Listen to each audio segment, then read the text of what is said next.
English Language Laboratory Lesson 9 Learn English as English.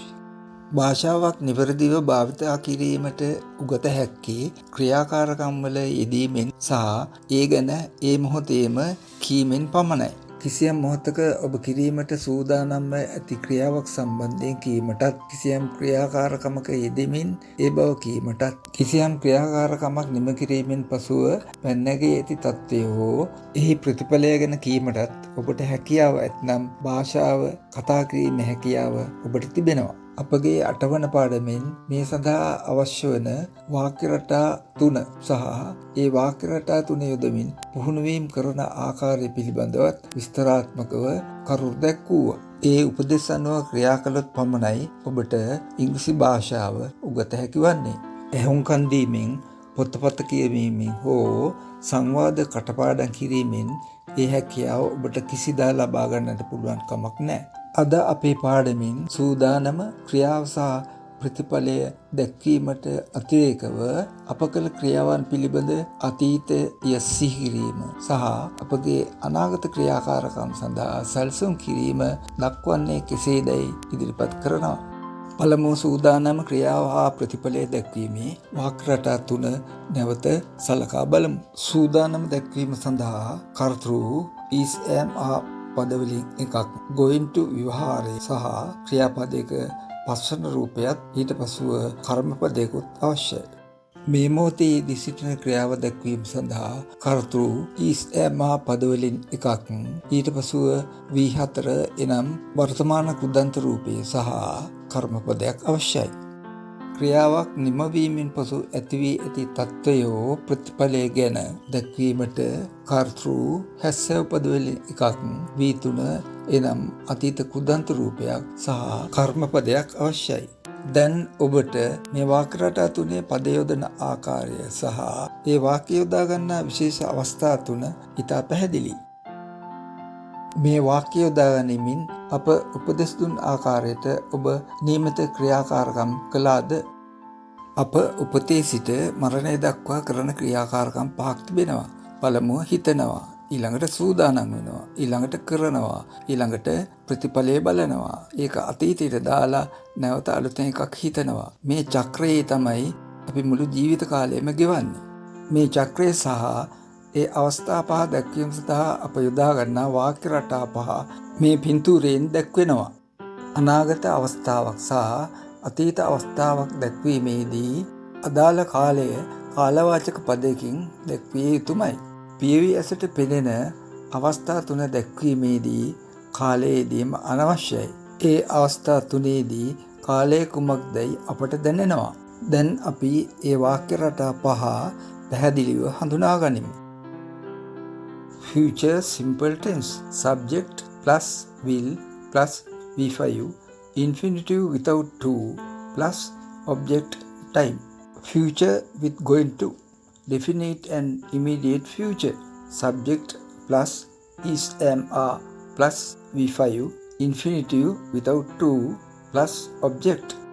Present progressive tense subject plus is am are plus V4 present participle plus object.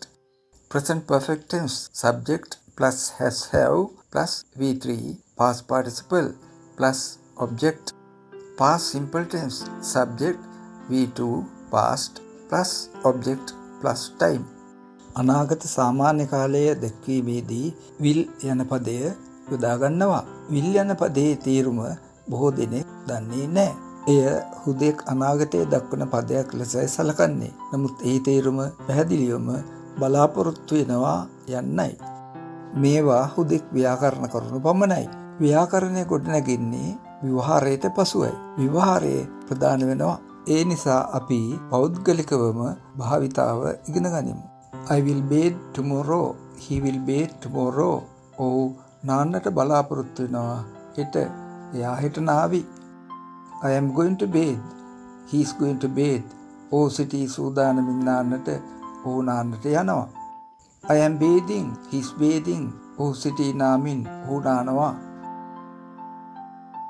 I have bathed. He has bathed. ඔහු තිබේ නාලා. ඔහු නාලයි ඉන්නේ. I bathed yesterday. He bathed yesterday. ඔහු නෑවේ ඊයේ. එයා ඊයේ නෑවා. ඔබ නිතර නානවා. ඒ අවස්ථාවල මේ වාක්‍ය පහ යොදා ගන්න. නිතර නිතර මේ වාක්‍ය භාවිත කරන්න. ඔබ චිත්‍ර අඳිනවා. ඒ අවස්ථාවල මේ වාක්‍ය පහ යොදා ගන්න. I will draw a picture tomorrow. He will draw a picture tomorrow. ඔහු බලාපොරොත්තු වෙනවා අඳින්නට පින්තූරයක් හෙට. එයා හෙට පින්තූරයක් අඳීවි. I am going to draw a picture. He is going to draw a picture. ඔහු සිටිනවා සූදානමින් අඳින්න පින්තූරයක්. එයා පින්තූරයක් අඳින්න යනවා. I am drawing a picture. He is drawing a picture. ඔහු සිටිනවා අඳින්න පින්තූරයක්. එයා පින්තූරයක් අඳිනවා. I have drawn a picture. He has drawn a picture. ඔහු තිබෙනවා ඇඳලා පින්තූරයක්. එයා පින්තූරයක් ඇඳලා තියෙනවා. I drew this picture yesterday. He drew that picture yesterday. ඔහු ඇන්දේය ඒ පින්තූරේ ඊයේ. එයා ඒ පින්තූරේ ඇන්දා ඊයේ. ඔබ නිතරම ලියනවා. ඒ අවස්ථාවල ඉදිරියේ දක්වන වාක්‍ය පහ යොදා ගන්න. ඉංග්‍රීසි හෝඩියේ අකුරු 26ට එක් අකුරකට රූප 4ක් බැගින් රූප 104ක් ඇති බව ඉදිරි පින්තූරයෙන් පැහැදිලි වේවි. I will write all the letters in the alphabet tomorrow.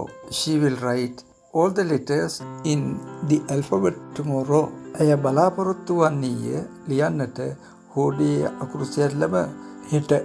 එයා හෝඩියේ අකුරු සේරම ඔක්කොම හෙට ලියාවි. I am going to write all the letters in the alphabet. She is going to write all the letters in the alphabet. ඇය සිටින්නේ සූදානමින් ලියන්නට හෝඩියේ අකුරු සියල්ලම. එයා හෝඩියේ අකුරු සේරම ඔක්කොම ලියන්න යනවා. I am writing the block capital letter A. She is writing the block capital letter A. ඇය සිටින්නේ ලියමින් ලොකු අච්චු අකුර A. එයා ලියලියේ ඉන්නවා ලොකු අච්චු අකුර A. I have written the block capital letter A. She has written the block capital letter A. එය තිබෙන්නේ ලියලා ලොකු අච්චු අකුර A. එයා ලොකු අච්චු අකුර A ලියලා තියෙනවා. I wrote all the letters in the alphabet yesterday. She wrote all the letters in the alphabet yesterday. ඇය ලීවාය හෝඩියේ අකුරු සියල්ලම ඊයේ. එයා හෝඩියේ අකුරු සේරම ඔක්කොම ලීවා ඊයේ. ඉහත දැක්වූ සිංහල වාක්‍ය ලිඛිත භාෂාවේ වාක්‍ය සහ භාෂණ භාෂාව නැතිනම් කතා කරන භාෂාවේ වාක්‍ය වශයෙන් ඉදිරිපත් කරා. සිංහල භාෂාවේ ලියන භාෂාව සහ කතා කරන භාෂාව යනුවෙන් භාෂා වර්ග දෙකක් තිබෙනවා. නමුත් ඉංග්‍රීසියේ එකම භාෂාවයි කතා කිරීම සහ ලිවීම සඳහා පාවිච්චි කරන්නේ. ඒ නිසා ඉංග්‍රීසි භාෂාව ඉගෙනීම කොතරම් පහසුද බලන්න. I will open the bottle tomorrow. He will open the bottle tomorrow. ඔහු බලාපොරොත්තු වෙනවා අරින්නට බෝතලේ හෙට. එයා බෝතලේ අරීවි හෙට. I am going to open the bottle. He is going to open the bottle. ඔහු සිටිනවා සූදානමින් අරින්නට බෝතලය. එයා බෝතලය අරින්න යනවා හදනවා. I am opening the bottle. He is opening the bottle. ඔහු සිටිනවා අරිමින් බෝතලය. එයා බෝතලය අරිනවා. I have opened the bottle. He has opened the bottle. ඔහු තිබෙනවා ඇරලා බෝතලේ. එයා බෝතලේ ඇරලා තිබෙනවා. I opened the bottle yesterday. He opened the bottle yesterday. ඔහු ඇරියේය බෝතලේ ඊයේ. එයා ඊයේ බෝතලේ ඇරියා. ඔබ නිතර නහනවා. ඔබ නිතර චිත්‍ර අඳිනවා. ඔබ නිතර ලියනවා. ඔබ ඒ වගේම නොයෙක් දේවල් අරිනවා. ඉතින් අද පාඩමෙන් දැක්වූ වාක්‍ය සියල්ලම ඔබට එදිනදා ජීවිතයේ භාවිත කරන්නට පුළුවන්.